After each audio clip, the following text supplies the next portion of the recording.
Hello everybody and welcome to the review of the Zenit 12 family cameras, and in particular the Zenit 12. So let's speak about the Zenit 12 history.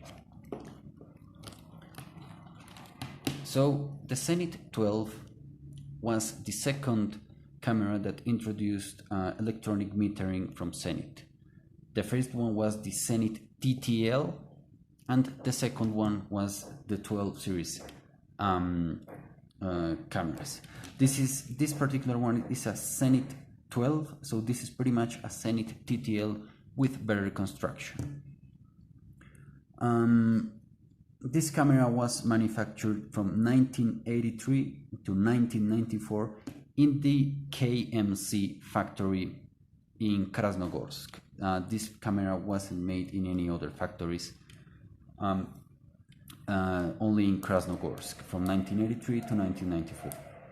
Now, from the Zenit 12 cameras, there are three variations. Is the Zenit 12, this one right here. The Zenit 12 is a camera that was created for exports and for special orders. It is a scarce camera because they only produced around 94,000 cameras, just shy of 100,000. So the Zenit 12 is a rare camera. If you have one, be aware of that. Then they made the Zenit 12 XP and the Zenit 12 SD. So what are the differences? Okay, so the Zenit 12 in the first place, as you can see, has the screw for mounting the case to the right side of the camera. Then, although it is missing in this particular camera, the Zenit 12 has right here a 12. It is not visible. There you kind of see it.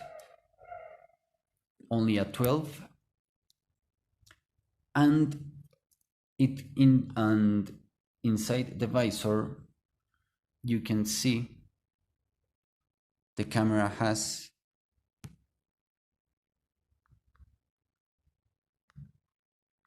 a needle. I don't know if you can see it very well, but there you see it. That needle right there is the needle for the metering system of the camera. Trying to focus that.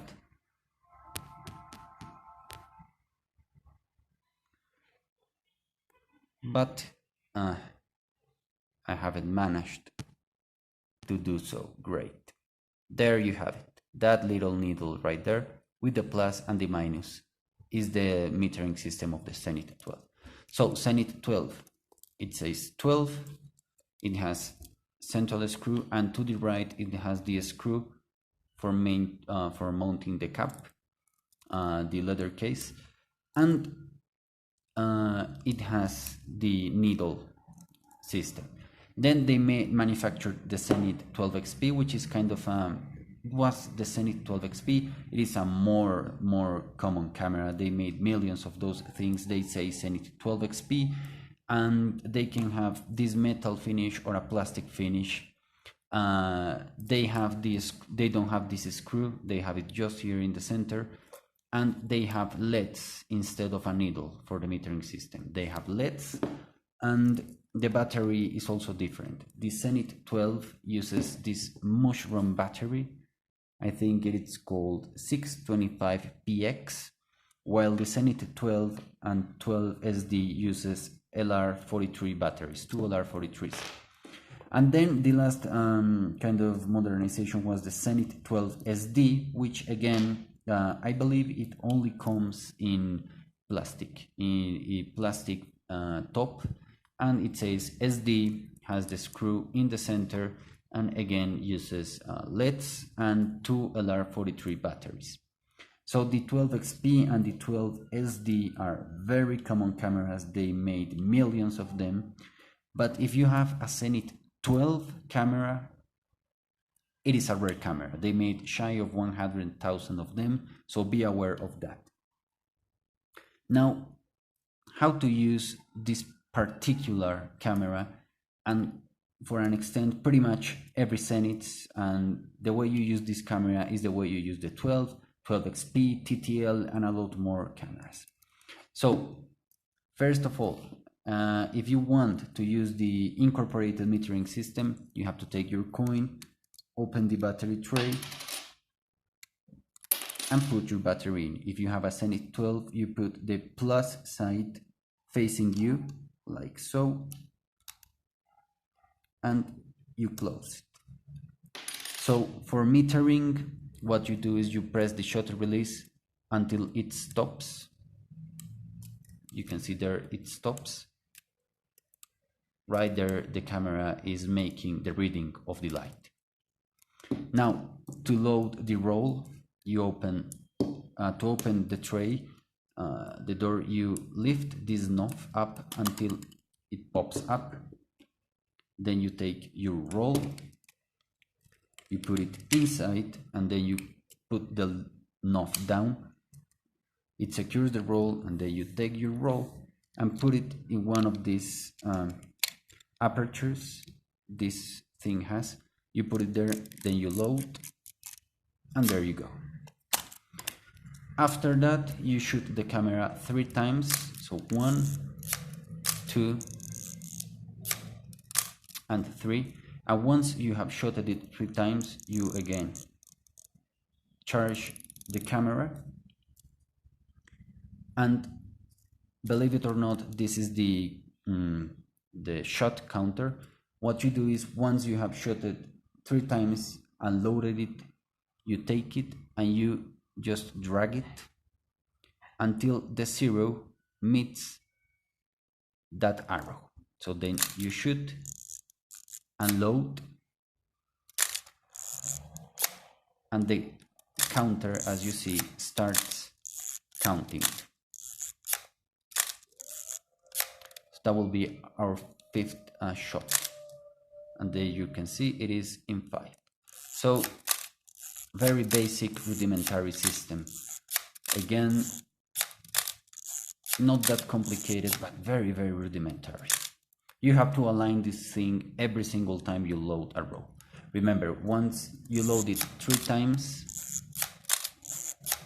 and then you load it 1 more and drag the 0 to the arrow. And again, start shooting, and the camera will start counting shots. Now let's, the controls for the camera are in this side. You have the ISO values. It goes from 16 to 500, very limited, but that's your ISO knob. This is your speed knobs, also very limited. You can see it has B 1/30x. This speed synchronizes with flash. 1/60, 1/125, 1/250, and 1/500. Very, very small range of speeds. The camera, so you just put this according to your roll. You set your speed, your counter, and you start shooting.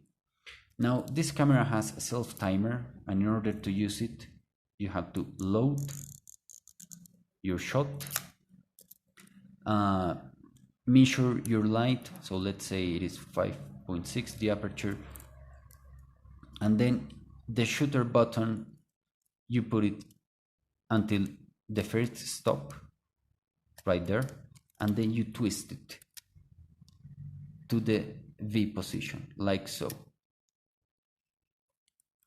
That closes the aperture, and then you take the lever of the self timer and engage it. And it is around 10 seconds, I believe, and the camera will shut automatically. There you go, it shot it. Then you wait until this thing stops clicking, like so, and then you simply twist this thing again, and you can keep shooting. Another function the camera has is that if you're going to make a long exposure, you put it in B for bulb, you set again your aperture and you shot, but then leaving it all to the bottom, you twist it to the T position, like so, and that will leave the camera exposing. So the blades are configured, the mirror is up, and the curtain is open, so it is exposing. And to close it again, you simply twist it and the camera gets back to normal. So let's pretend you have already finished taking your pictures. How do I take the roll out? Because there is no button here, there is no button here. What do I do? Well, look here. Right in the shooter button, you have this other silver thing, and you pull it down. That's another button. You push it down, you leave it pushed, and then you simply rewind your film. Remember, you have to let it pressed.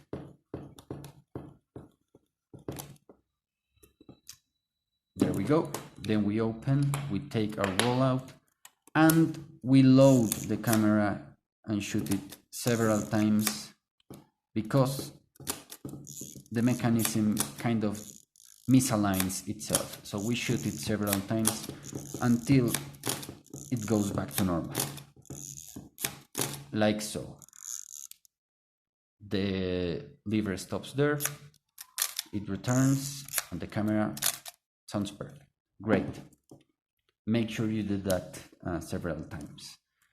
To use with flash, remember, you load your camera, you put it in 30x, and then you put your flash in and shoot, and it works. And if your flash has this wire, you simply take the wire out and connect it into this port right here of the camera, like so, and you can use it with flash. This flash speed is really low, so don't use it while standing unless you have a really steady pulse. Use it with flash in a tripod, because the speed again is really slow, so you're going to have shakes in the picture. Now, let's pretend you're going to buy one of these cameras, and you may be wondering, well, how do I check it is good? Again, as I always recommend, check it personally. You can also ask for the seller if the light metering works, if the curtains are okay, whatever, but if you can, check it in person. So if you want to check the metering system, take your battery, put it in, point this thing to the light, and put the shooter to the first stop, like so, and it should meter the light. So again, you just put this on the lens and then expose it, and the needle or the LEDs should move. The only reason you need a battery for this camera is actually if you want to use the light meter, the incorporated light meter. If you have a handheld one, you can just forget about that. You don't need it, because the camera is 100% mechanical, the operating system. So if I remove this battery, I won't have light metering, but I still have the shooting mechanism and the lens mechanism working. So the only reason you need the battery and to check if the battery works is, again, if you are going to use the light meter. Also check that the light meter works, and be sure that there is no rust in the battery port and compartment. That's a bad sign. You see, no rust. Then, to check the really important part, and that is the mechanical part of the camera, you open it as if you were going to load a roll. You put your speed in B, you load it, and you shoot and leave the shooter pressed. It opens, the blades go down, and when you release this, it closes. And then you do the same thing with all the speeds. Now 30x, you see, I shoot, it opens and closes. The next speed, the same thing. The next speed, the same thing. The next one, the same. The next one, the same. And that's it. Make sure that the curtains have no holes in them, and that in every single of the speeds the curtain opens, flawlessly and then closes fastly without problems. Because it is common in these cameras that this mechanism, it is a mechanical mechanism, really simple mechanism, but you know, it can fail. And sometimes you shoot and the curtain doesn't close all the way. That's wrong, the camera is bad. You will have to search a mechanic to fix it, realign it, or you will go and search another body. And pretty much that's it you have to check in this camera. Again, it's really simple. You can check also the time mechanic, the self timer. Again, you load the camera, load the thingy, put it, and it should shot. It shot that it's working very good. Then you check also the lens aperture. You put it into its apertures and close it. That's it. And if you don't have a lens to test that, you simply take your camera and you see this lever. When you depress the shutter slightly, that lever goes up, and what that does is it pushes this pin that closes the lens plates. So it's a very simple camera to check. These cameras are not that reliable. I mean, the body, they call them the Soviet tank. First, because it's Soviet, and second, because it is very heavy. It is a hefty camera, and that is because it's metal construction. But that's as far as it goes as a tank. The cloth mechanism of the shutter, it's delicate if not taken care. It can get stuck and it's not that reliable, but it's a good camera. I believe it's actually a great starter camera because it's not that expensive and it doesn't have that much thing that could go wrong. So always consider that the bodies are kind of good. They're good, they're not superb, they're not excellent, and they can break. But what's very good on these cameras are the lenses. The lens of this camera, it's great. This is the original lens, a Helios 44 M4, a 58mm lens. Great lenses. These Helios lenses are lovely. They are a copy of a Carl Zeiss Biotar lens, so they are superb, magnificent. They are actually very expensive lenses today because after the photography thing came kind of live again, these were very cheap. Now that people know that these are great lenses, that you can adapt them to digital cameras, they have become expensive compared to what they were before. So if you buy one of these cameras, this is a great lens. Keep it and put it in another camera, obviously with the same mount, or put it into a digital camera with an adapter. Great lens. These Helios lenses are real good. They don't have any problems whatsoever. They are great. Only have into account that the Helios 44M and the Helios 44 and the Helios 44-2 have automated closing diaphragm. These later models 4 and so on have an actuated closing diaphragm, so have that in mind. So I also wanted to show you this thing very fast before I finish the video. This is a teleconverter. It's a converter K1. You see 2 times M42. And what this thing does is you put it into your lens, then you put it into your camera, and you have a Zenit 12 with a Helios with zoom. And obviously the lens works as normal. The diaphragm works because this thingy has a diaphragm operating rod also. So you have a common camera with zoom. A very neat little thing. These converters are rare and a bit expensive, but if you want to have a cool gadget for your Zenit, buy them. Really cool. So what's the overall balance of these cameras? I believe this is the best camera you can get if you're going to start in film photography, if you get it cheap.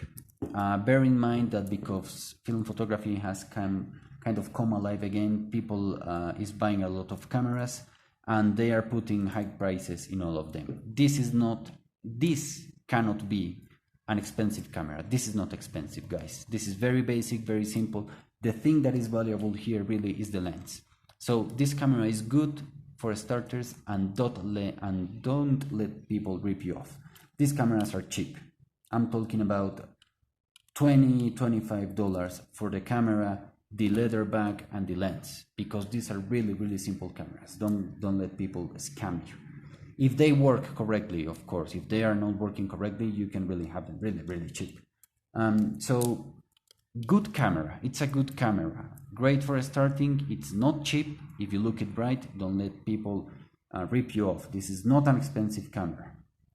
So if you get it for the right price, I believe it is a great starter camera. It has that kind of history thing, made in the Soviet Union.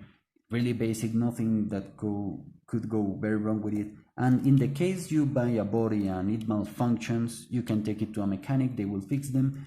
Or you can buy another body cheaply and have still a great lens that you can sell to someone with a digital camera to adapt it. Or you can buy another Zenit or a Praktica or a camera with the same lens mount and use a very good lens. So overall, a really cool camera, I believe.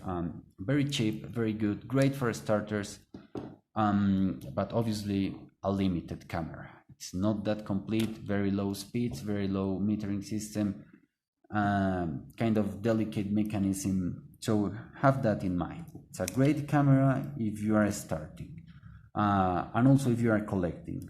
But overall, I would say it's a good camera. It's not great, but it's good. Thank you very much for watching. I will be making more reviews about cameras. I have a very special one. It's a Zenit Photo Sniper. It's a camera with a gun. Very cool thing. So thank you again for watching. If you have any doubt, anything, comment down below. I will try to help you. And stay tuned for my next review of the Photo Sniper and other Zenits. Thank you.